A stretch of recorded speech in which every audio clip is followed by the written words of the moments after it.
Mochileiros e mochileiras, está começando um novo episódio do Cosmos Podcast, uma odisseia espacial, uma produção da Nerd S.A., a Liga dos Podcasts. Eu sou o Felipe Valer, algumas vezes o Felipe, outras o Valer, depende dos resultados do meu time. E agora com vocês, o nosso convidado enigmático e algumas vezes fotográfico, The Wells, o caçador de histórias. Hoje vamos inverter o lado. Geralmente analisamos olhando para cima.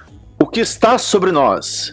Hoje vamos focar na superfície terrestre, a realidade sob nossos pés. Neste episódio que se chama A Civilização Perdida da Amazônia, uma cultura que teria evoluído em plena bacia amazônica no período paleolítico. The Wells, tu que caças histórias, o que tu pode nos dizer sobre isso? Francisco de Orellana, nos ajude! Cara, o único que eu posso dizer é o seguinte, é um território muito grande, né? Enorme. É um pouco estranho que os estudos arqueológicos não tenham... Bom, estranho não é, na verdade, mas é dado tanto ênfase nesse território, né? A Amazônia, por si só, ela é ali inexplorada, é mais de 5 milhões de quilômetros quadrados, né? Assim como o Orellana procurava Eldorado, eu não sei porque os ditos cientistas não vão atrás, né? Tudo basicamente começou com essa expedição do Francisco, como tu apontou, talvez seja publicamente, né, o primeiro registro histórico de um desbravador tentando investigar, descobrir, trazer um pouco de luz para esse mistério que é a floresta amazônica. Isso aí aconteceu mais ou menos lá em 1541 e 1542, a expedição que ele cruzou todo o eixo da América do Sul, né, de leste a oeste. Quando isso aconteceu, um ano depois, ele começou a relatar algumas histórias. Se é história de pescador eu já não sei, não estava lá. Mas basicamente o que ele trouxe? Informações referentes a cidades incríveis, construções avançadas, milhões de pessoas, uma cultura prosperante. Eu não sei como ele fez para mensurar esse número, mas aparentemente era uma estimativa de que na Amazônia existisse uma população acima de 10 milhões de habitantes. E trazia também a questão da famosa terra preta, que é uma espécie de composto, né, um adubo que transformava qualquer lugar em fértil para a plantação. Só que daí o que aconteceu? Quando foram investigar, quando foram questionar, né, tá, mas onde é que estão essas provas, que já que tu atravessou toda a floresta amazônica, né, o norte da América do Sul? Que os europeus chegaram e exterminaram com smallpox, né? O fato deles de usarem essa parte de que os europeus chegaram com a varíola, né, com o smallpox, e que isso tenha disseminado boa parte da civilização, das pessoas ali e tal, ela não é muito duvidosa, né, cara? Porque, assim, claro, sempre é necessário duvidar das coisas. Dá para acreditar um pouco nesse lado. Uma coisa que o desmatamento da Amazônia, sendo ele alto ou não é esse o ponto, mas conforme foi se desbravando um pouco mais, foram aparecendo registros arqueológicos. Eu tava vendo esses dias, cara, uma entrevista do Graham Hancock. Na verdade, a entrevista é sobre o livro dele, que é o American Before. Não são construções, mas é que parecia umas linhas de Nazca. Ele fala que é uma técnica que é Square the Circle, mas é na Amazônia. Uma que é muito curiosa, que é um quadrado, dentro tem um círculo, e tem uma parte bem no cantinho dessa figura que passa uma estrada de chão batido, que é dentro, que vai dividindo duas fazendas, enfim. E isso, eu acho que isso foi descoberto não faz muito tempo.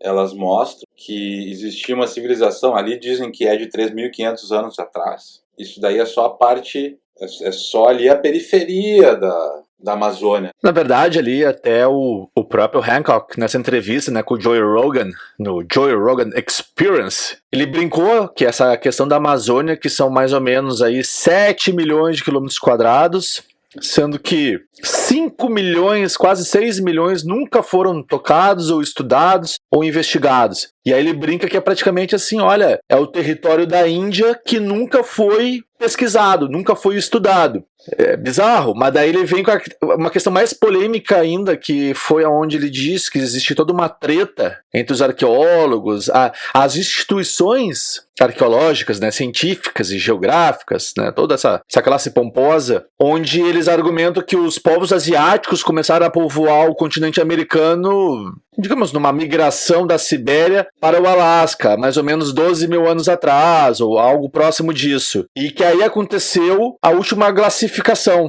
ou a última glaciação, por volta desses 12 mil anos. Só que daí foram encontradas algumas evidências que, na verdade, ele fala que foi uma única evidência que mostra que existiu uma civilização desenvolvida na América que remonta a mais ou menos uns 11.500 anos, 12 mil. E que foram encontradas na região de Clovis, no Novo México, que fica lá no sudoeste dos Estados Unidos. E que aí se sustenta a teoria de que o primeiro grupo de habitantes na América foi em torno de 130 mil anos atrás. E não é esses 12 mil anos. Cara, eu acho que foi desde a década de 60, 1960 ou 50, até 2000 e... Cara, eu acho que foi até 2015 que o que se tinha de registro era do Clovis First, que era de 12 mil anos. Tinha um outro autor refutando essa questão do Clovis First e diz que o cara foi destruído, de acordo com os estudos dele, e diz que esse cara foi execrado, né? Durante anos. Daí, a partir, eu acho que foi 2015, todo um estudo e tal, no final se tinha como certeza, aceito, primeiros registros de atividade humana nas Américas se registrava de 50 mil anos, né?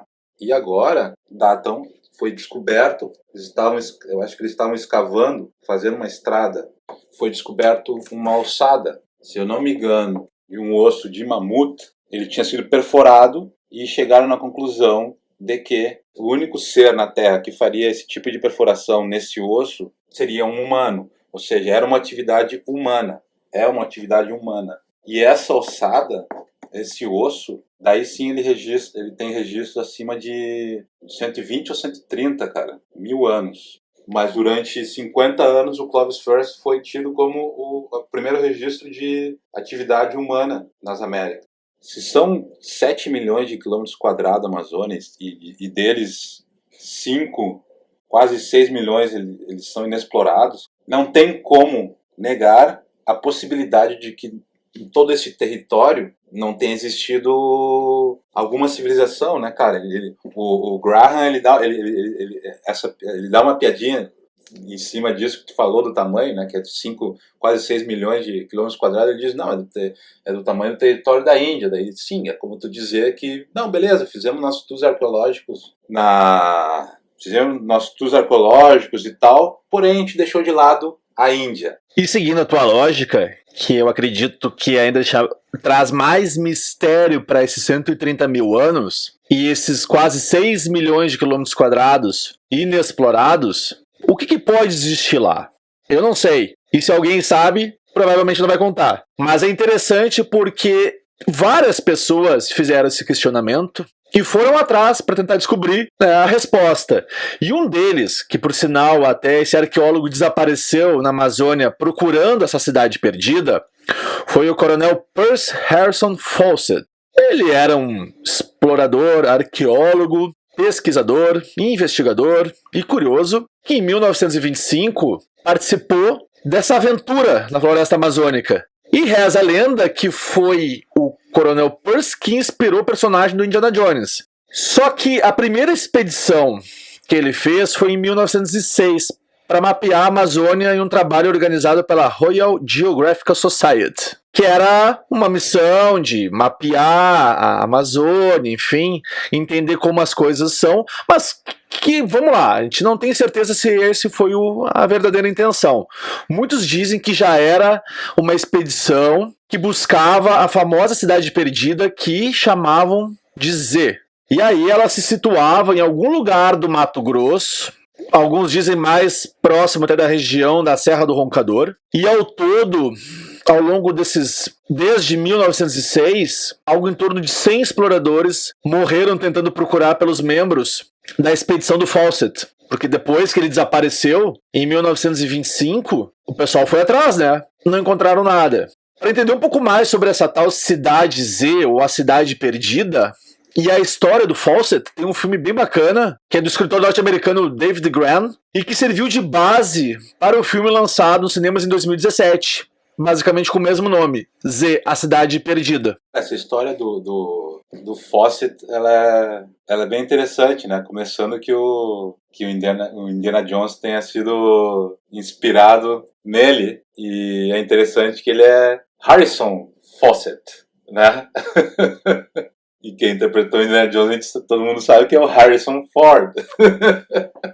É só um trocadilho, uma coincidência, né?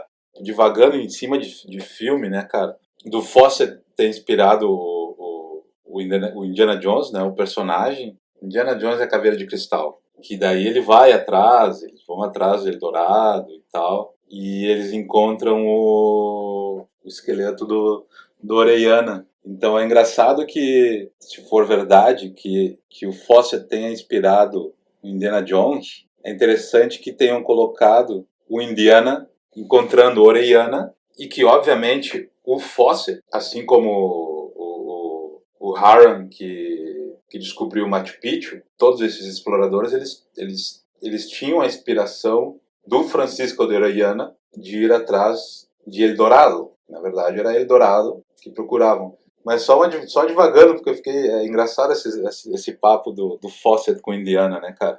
Eu quero trazer uma curiosidade, porque eu sabia que tu ia falar do filme do Indiana Jones, A Caveira de Cristal. Aí tem uma outra lenda, não sei se é a mesma cidade, porque, né, podem ser várias cidades, né? A gente tá falando de uma região aí com quase 6 milhões de quilômetros quadrados inexplorados. Que existiam várias cidades de 15 mil habitantes. A ideia, a hipótese que tem é que era de 20 milhões de habitantes na Amazônia, né, cara? O Hancock, na entrevista com o Joe Rogan, ele comenta, né, que alguns estudos mapearam que a população total pode ter chego próximo dos 20 milhões. E a grande pergunta que eles fazem é como toda essa população, praticamente cidade de São Paulo, conseguia sobreviver, se alimentar e enfim, né? E coexistir nessa região. Então, alguns argumentam que poderiam existir várias cidades, vários grupos, enfim.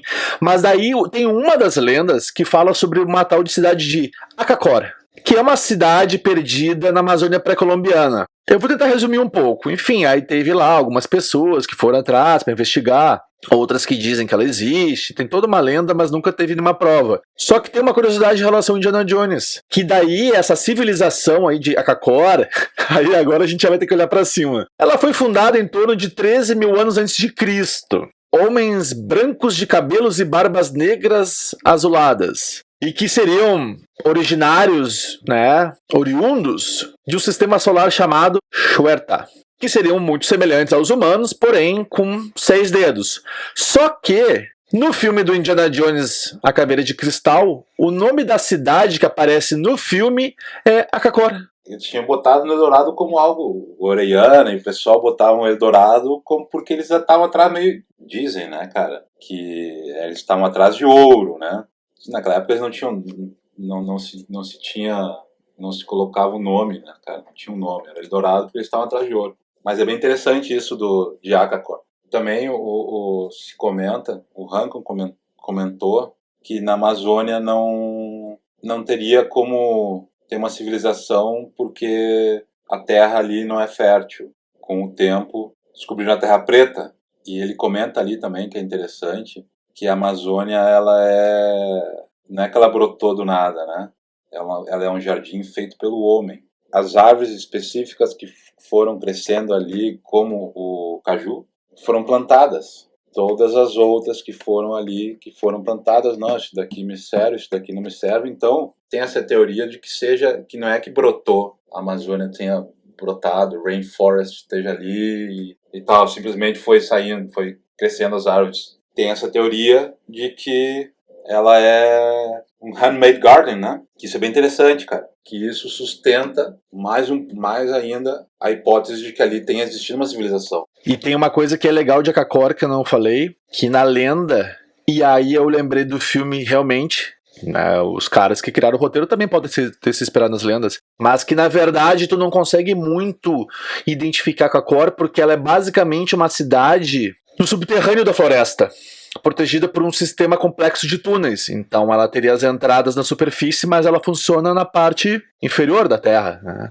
Sob a Terra. Nisso que tu falou, eu lembrei também que o Hancock fala muito, e eu assisti um outro documentário da NetGeo, que hoje o que está ajudando a descobrir essas formações, esses sinais, essas obras, construções na região da Amazônia, muito em detrimento de que tá ocorrendo, de certa maneira, uma criação de campo para que os animais possam pastar, e aí a floresta baixa e começa a aparecer o que está embaixo, é que hoje eles possuem um sistema, as equipes de investigação, que se chama LiDAR, que é aquela ideia, né, que é feito todo um mapeamento com laser, onde é feito um registro, só que ele consegue extrair a vegetação e mostrar o que está no solo, e que estão descobrindo infinitas construções, tanto que eu vi essa investigação numa cidade perdida dos maias, né, na Amazônia. Eram cidades gigantescas, conectadas. Tu percebi que tinha toda uma lógica, digamos, de pavimentação, de ordem, como se fossem ruas. Tem a cidade, The City of Jaguar, né, da Ciudad de Jaguar, que, se eu não me engano, é na Guatemala, cara, ou em Honduras, que os caras descobriram assim, pelo LiDAR. Na Tanzânia também descobriram uma, acho que foi 2009, que foi através do LiDAR também, na verdade, de viagem, mas a mais interessante, utilizando o LiDAR, que ela é gigantesca, cara, que é nas Filipinas. Se o pessoal tiver interesse aí de dar uma pesquisada, coloca Lost City, Philippines, LiDAR, que o pessoal descobriu através do LiDAR, e daí foi fazendo todo o processo arqueológico ali de escavação, porque na verdade eles estavam submersos, essa cidade estava submersa pela vegetação, né? Quando descobriram Machu Picchu ou Choqquequirao, quando descobriram Choqquequirao, diz que é a cidade, a irmã gêmea de Machu Picchu, até agora ele só tá à amostra 20% do que é a cidade, porque o resto está tudo fechado em mata. The Wells, eu só posso concluir a minha participação nesse episódio com a famosa frase de um seriado: a verdade está lá fora. Mochileiros e mochileiras, e onde vocês podem escutar este podcast, os outros do Cosmos e todas as produções da Nerd S.A., a Liga dos Podcasts. Se liga que é lá no Spotify, na iTunes e no Google Podcasts. E para acompanhar as novidades, é lá no Instagram e no Twitter, no @NerdSAOficial. The Wells, agradeço. Eu vou ter que citar uma que com certeza o pessoal também gostava muito, né, cara? Que era o Não Contavam com a Minha Astúcia. Um abraço, valeu. Mochileiros e mochileiras, até a próxima aventura!